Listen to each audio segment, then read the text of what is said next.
card show scene is on fire, man. Everything has been insane lately, and it has not stopped, and it doesn't feel like it's going to stop anytime soon. I actually had a show today, another local show, which there are so many local shows around me that there's a lot of guys that were worried that local shows are going to start getting oversaturated, that there's not enough buyers in the market to sell to. And I'm here to tell you, it doesn't seem like it's oversaturated yet. This local card show that I did today was in Cedar Rapids, Iowa, which this is a small area, not a lot of people around in Iowa, and we're getting to a point where we have a card show every weekend now in the general vicinity of eastern Iowa, within I would say a couple hour drive of each other. And this show in particular was a new show. It's a card shop in a mall that working through new ownership. They're switching hands into new ownership, splitting it up into three new guys. I actually know the card owner and three guys as well, and they're all great people. One of the main guys that is taking over decided that he wanted to have a show right across. There was a great big venue that works great in the mall that is being unused, and the mall was all for it too. Anyways, it's a brand new show, and it was a great venue, and I was not really nervous, but curious on how it was going to go, and it went very, very well. It was just as busy as every other show that I do in this general area. I have 4 shows in a row coming up. Well, today was one of them, with the possibility of doing a 5th one in another new show. A couple weeks from now, I have a show that will be in a new venue as well, another brand new show, and they're just popping up everywhere. So if you guys aren't getting out to card shows, you need to do it, because this scene is electric, and there's opportunities to get deals for everybody. Now you're going to run into some not so great deals, some not so great people, but the majority of people that come up to my table, that the dealers, everybody is just so happy right now. Everything is going so well. I'm worried about that ending at some point, because the music has to stop at some point. But I'm getting less worried about that happening. I think back to COVID times when when the card scene was very, very popular back then too. But this is different. This is sustained. I mean, this has been going on for well over a year now, a year and a half, and there's no free money in people's pockets right now like there was during those times. So I think it might be here to stay, at least for a while. And even when it comes down and settles out a little bit, I think there's so many more new people in the card scene as it is, that I think not as many of them are going to leave. I've picking up some trends that I'm curious about, at least around me. Now, I've been in sports cards since 2019 is when I got back into sports cards as a consumer, getting into breaks and getting into pack openings and opening boxes and stuff like that, and went through the ebbs and flows that everybody does, where you go hard and you get into it over your head, and eventually you end up losing money. I wasn't in it for the money at the time. I figured out that I enjoyed collecting, and I collected through that whole era, and I decided that I needed to figure out a way to make money with it so that I could sustain my collection. And here we are today. It's evolved into me wanting to do this full time, and I feel like I'm well on my way. And if we stay on this course with the card shows being as hot as they are, just the card market in general, I mean, it's online as well. I just feel like that it feels more sustainable now than it ever has. But with this brand new show going on, and you see the amount of people that are coming in, and it's just electric in there. The card show, or the card shop owner that I'm friends with, I've done a lot of deals over the time. Good dude. His kid is actually one of the guys that's taking over, and then two other guys, and they're all great guys. But anyways, the main guy, I have a good relationship, and we bounce shit off each other all the time. We pick each other's brains, and we just talk about cards, and we just talk about the business in general. And he said that he has never seen it like this. He has been in it since the 80s. He actually just told me recently that I asked him, I said, how did you start? Because I was curious. He said it was, what year did he say it was? I think he said it was 1991. No. He said that he started with 89 Donruss. That is where he started. He bought 89 Donruss hobby boxes and was flipping them in his parents' driveway. That's how he got started. He was buying them for 20 and selling them for 40 and just selling them like hotcakes. And he says at the time the market was just insane, and then it bottomed out in the mid 90s, and then things took off again, and then it bottomed out in the mid 2000s, and then it took off again. And he says he's been through ebbs and flows. Just, he's seen it all. And he's owned a card shop since, I think he said like 93, somewhere around there. So he's been in it for a long time. And he said he used to get really nervous about card shows, being in the same, this is a small town, small city, I guess, in Iowa. He used to be worried about card shows being competition for what he had going on in the card shop. But recently, he noticed when there were card shows going on in town that his foot traffic would pick up and his sales would pick up on the same day.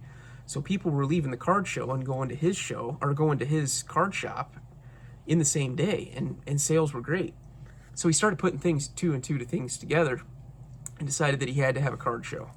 And so now there's partners all in this together, and they made an excellent show. And they're hoping to do it every other month. But all that's besides the point. He was just telling me that he has changed his mind, because we've talked about this for a long time too. It's thinking that the market's going to cool down at some point, and people are going to lose their asses. And he says, I'm starting to change my mind. He said, I've never seen so many people in it. He says, I've seen the booms, and the booms have been come and go, and there were a lot of people in it during the booms, but this is the biggest, most sustainable boom that I have seen. He says, I have never seen so many people, so many new faces. And Pokemon really is a big driver of that. There's so many more people in Pokemon than there used to be. Even when we were kids, I feel like the majority of people, like, it was out on the playground and stuff, but it's crazy how much bigger it's gotten. And it's a lot of fun to see the young kids running around and doing stuff too. As a matter of fact, I got another little story for you today, before I show you some pickups that I picked up today. But my son, I've been talking to him about doing a trade-up challenge, and I've been trying to convince him to do this. He goes with me to almost every show, and he was always nervous about doing it. And he tried one time, but he just didn't have the right vibes for how things were going to go. So he kind of gave up on it.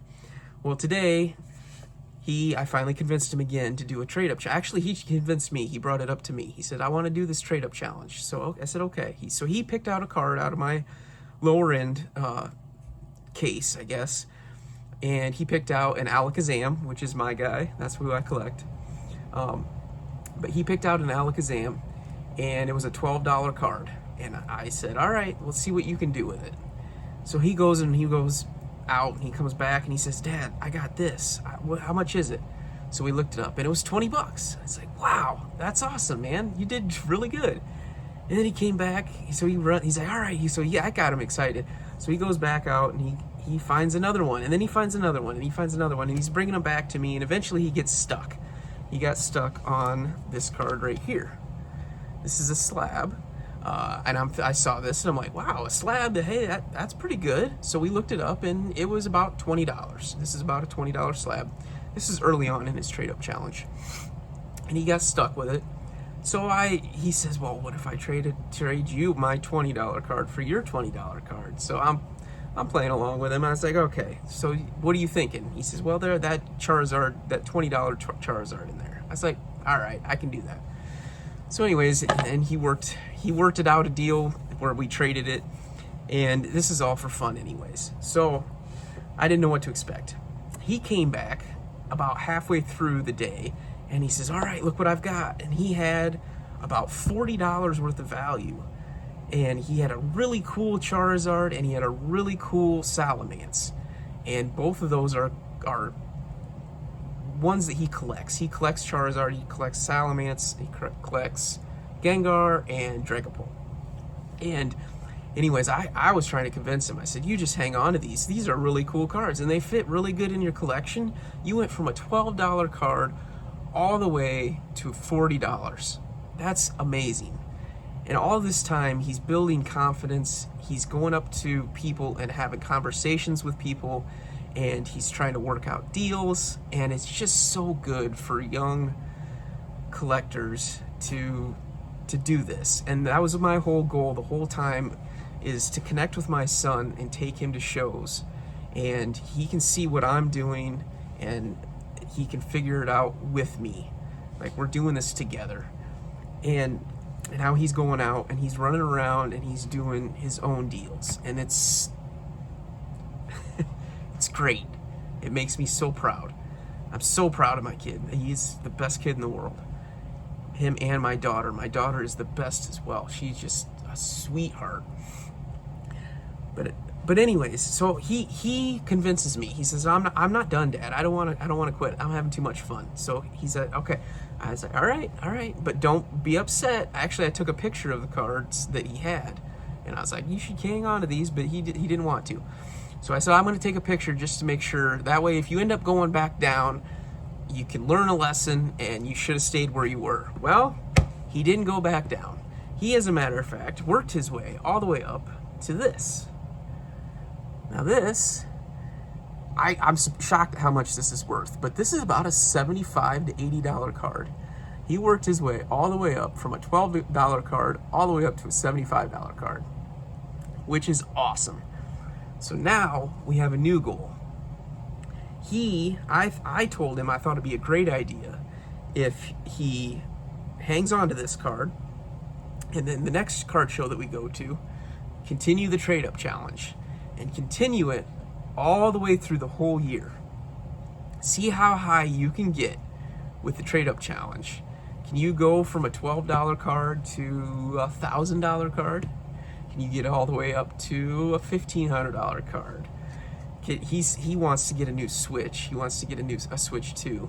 So that's his goal, is he would like to get to a big enough card where I could sell it for him, and he could take the funds and buy a Switch. And it's great.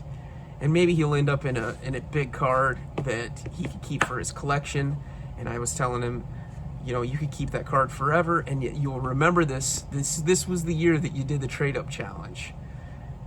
Oh, the hobby is just so great, man. I love it so much. It is so much fun.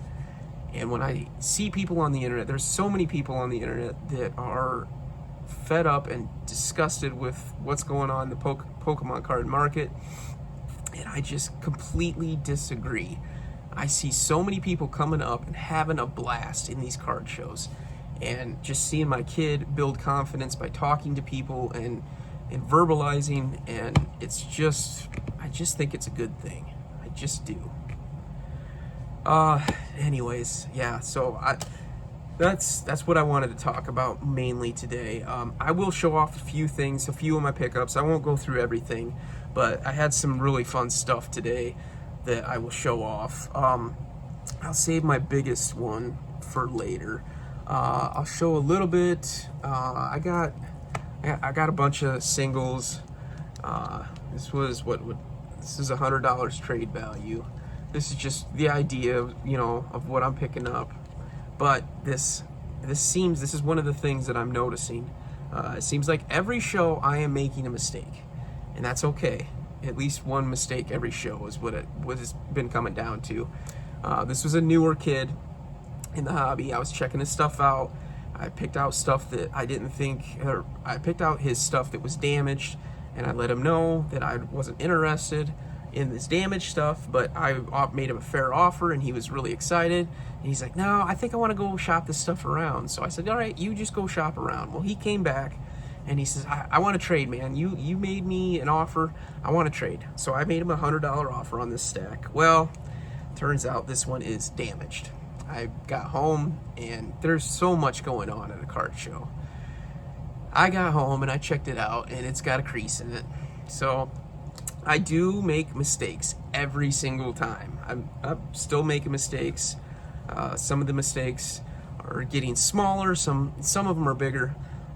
But you're gonna make mistakes if you're doing this for long enough, and that's okay. You just learn and move on, and that's all you can do. And when there's so much going on, like I had like 6 people going on, trading, and a huge deal going on at the same time, that a guy was picking up the majority of my Pokemon sealed stuff, and we were working through a trade, and he says, well, you could take care of these guys first. And there was just so much going on, I couldn't comp everything out. This was going on at the same time. These were 2 different deals where I just took their word for it, and I said, let's just trade straight up. Just, they were in low dollar cards, like $15 cards. Meanwhile, I'm working on a $2,000 deal in the middle of it. So, and yeah, they were kids, younger people, so I just went with it, and I might have lost on these 2. So, and that's okay. Handing out free packs the whole time. There's kids running around, and I hand out free packs too. But anyways, let's see what else is really cool in here that I picked up. I had about $700 worth of pickups, not including this other big trade pickup, because I included that and I got some cash on top. But I'm going to show you that at the end, because I'm pretty excited about it. But this is another good pickup, $170 deal here. I like this Articuno, Poliwhirl, Charizard, Mewtwo, and a new Charizard. I recently sold one of these, and now I've got another one, and I'm hoping it grades well. Let's get into some sports real quick. Picked up a couple of slabs here. This is a $270 deal. Drake May pink, and a Jackson Smith and Jigba pink. Sweet cards. Excited to pick those up. Had to pay strong on this. So this is another point of this video, is I have noticed that if you want to buy sports, you have to pay very strong. And that's okay, as long as you can move it. But I typically, the way I move things is I sell it at like 80 to 90%. If I have to buy it 80 to 90%, makes it really tough to sell it 80 to 90%. So I'm trying to adjust that a little bit. Giving this a shot. I'm buying a little bit stronger prices on liquid cards. I paid 80% on these, and I feel like I should be able to squeak out a little bit of profit on it. And if not, I'll just keep things moving and hold on to them. Maybe. I don't really hold on to things, but I'm giving it a shot. That's all I can do. Let's see what else is cool here. I'll just show you I got some other. Oh yeah, this is a pretty big one, pretty big deal too here. So this is a 300 trade value, plus I gave 500 on top, or excuse me, I gave 50 on top. Gardevoir. I'm always buying Gardevoir for some reason, but yeah, this was a cool little buy here. Some bigger cards, a couple of lower end cards. Yeah, Good stuff. All right, now let's get into the big boy. So,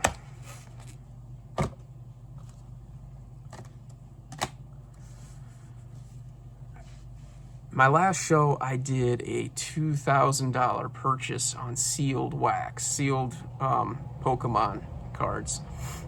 And I had a guy come up to me today, and the reason I bring that up is because he is looking for sealed, and he was bringing singles around, and he had high dollar singles. He had an Umbreon, he had a Charizard, he had high-end stuff. And I said, man, I don't really play around in this ballpark. I don't do much with higher end stuff because it's tougher for me to sell. But I wanted to give it a shot. And the reason why is because I was looking through his stuff, and I was like, do you mind if I pull these out? He says, no, go ahead, check them out, check out the condition. And he had some very clean copies.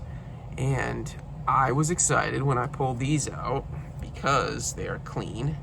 And the first one is a Nidoking. This isn't the higher. I play in this ballpark. This is like an $85 card, and I'll buy this stuff all day long. I'm excited about this. Looks like it's going to be a 10. But I'm more excited about this guy right here. And I do not normally play in this ballpark. I usually don't spend above, I don't really buy cards above like $200 cards in Pokemon, but I'm giving it a shot because I got it under market. I paid 80% on this. I paid 80%. I trade valued at 80% on this because it's such a higher end card, and it's clean, and I think I can get a 10 out of it. It does have a little lighter speck on the back side. I wouldn't say it's awful, but we're gonna give it a shot. So I'm hoping to turn this $600 card into an $1,800 slab. So I'm excited about this. Dylan is very excited about this. He wanted to keep this card. It's very hard for me to buy a $600 card and hand it over to my 9-year-old. So he knows how it works. Maybe he can work his way up to this and with his trade challenge. Not with me, but with somebody else. Or maybe with me. I guess maybe he can get his way up to it. $500, and then I'll just give it to him minus the $100 or something. I don't know. We'll see. But yeah, I am excited about all these pickups and another excellent show. And you need to be doing card show, guys. You need to be doing card shows. All right, that is going to do it for this video. We will catch you on the next one. Peace.